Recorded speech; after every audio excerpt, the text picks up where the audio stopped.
dream I know deep up my feelings for you. The Edo State government moves to restore full budgetary allocation to the office of the deputy governor.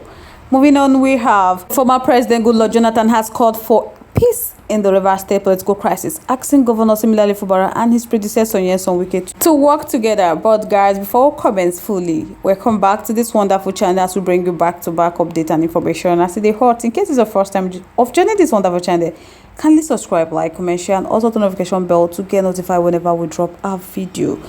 So guys, let's proceed with the news.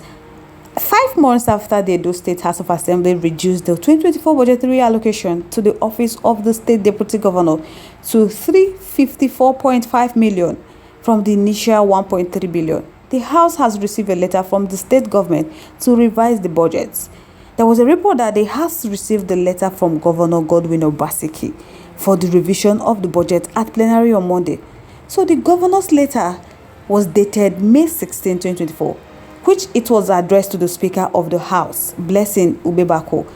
The letter was titled Forwarding of the Reverse Year 2024 Edo State Budget, and it was signed by Osaridion Oge, the Secretary to the State Government, and the letter was read by the Clerk of the House, Yaya Omogbai, at the plenary. The letter was written on the instance of the Governor of Edo State, Mr. Godwin Obaseki, to forward 30 copies of the year 2024 Reverse Edo State Budget for consideration and approval of the Honorable House.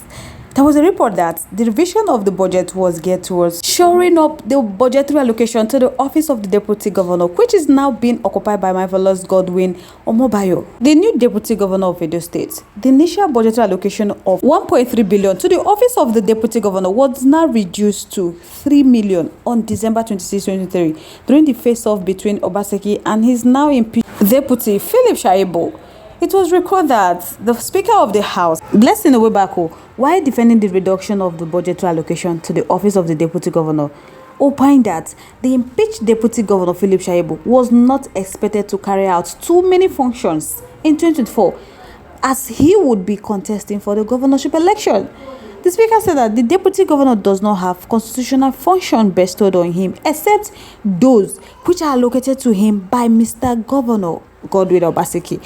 But allocation has been done in a way to reflect the office. So now, on this occasion, the governor stated clearly that since the deputy governor had not performed his function in the outgoing year because of his aspiration, which he recognized to be a huge one and time-consuming, that most of his functions were relocated to other offices as the governor has the power to do so.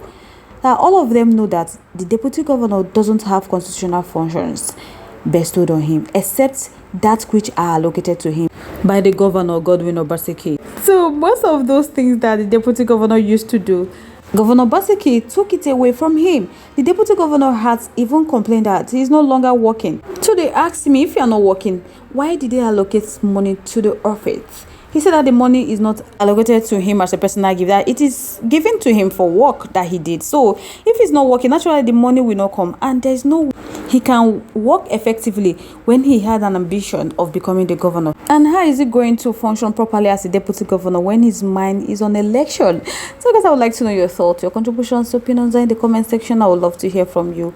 Moving on to the next one. The former President Goodluck Jonathan has called for peace in Rivers State political crisis, asking Governor similarly Fubara and his predecessor Wike to work together. Jonathan made the call Monday during the flag off of the Trans-Calabari Road in Obiakpo local government area, describing the political tension in Rivers State as worrisome. Goodluck Jonathan said that the outgoing governors must know that they will work together for the collective interest of the citizens of the state, and that is critical.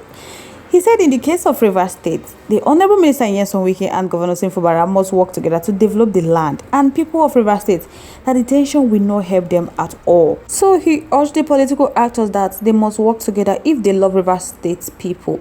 Now Jonathan said that he has to join the leaders of Rivers State as well as the meaning Nigerians that have been calling for peace and ceasefire, to also reinforce that there is need for peace in Rivers State. So let them do the things that will rather project the state. So as it stands now, he's calling on Wike and Fubara to embrace themselves. That one hand does not clap it takes two hands to clap. So he wants them to work together for the collective interest of the people of Rivers State. My people, Rivers State has been embroiled in the political crisis since last year, following a fallout between Wike, now the Federal Capital Territory Minister, and Fubara, while President Bola Tinubu has waded into the conflict and the tosses seem to have been faded away. The drama took new twist a few weeks back.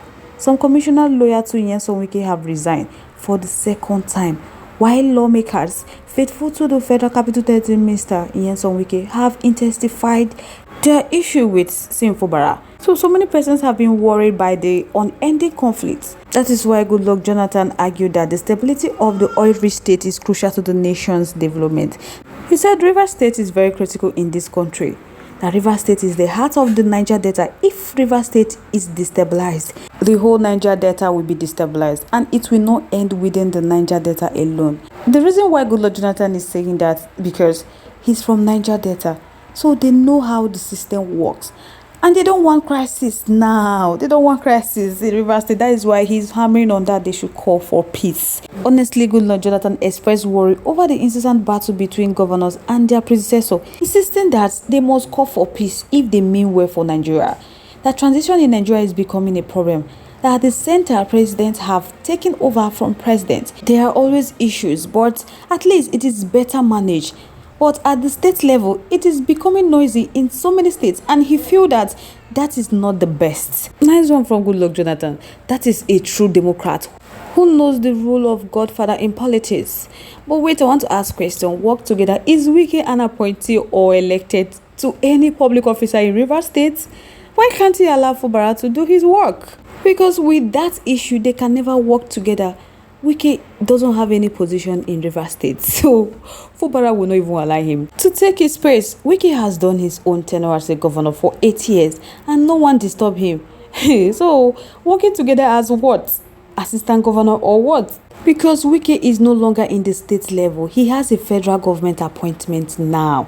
So now so many persons are telling Goodluck Jonathan that he should be bold and tell Wike to leave Rivers State alone, that he has done his 8 years as a governor and now he has a successor. So he should hand over everything to him and focus on his minister job in Abuja. That they know why he is fighting for Fubara.